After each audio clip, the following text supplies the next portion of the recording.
Okay guys, just open settings, then scroll up, then select display and brightness.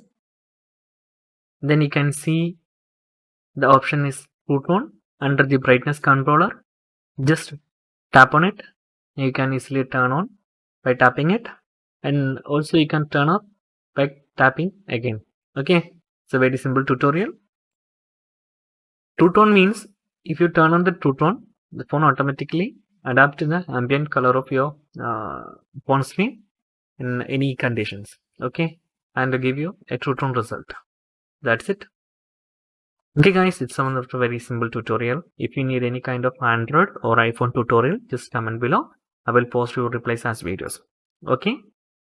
Okay guys, if you enjoyed this video, please like, comment, share and subscribe our channel for getting more videos like this.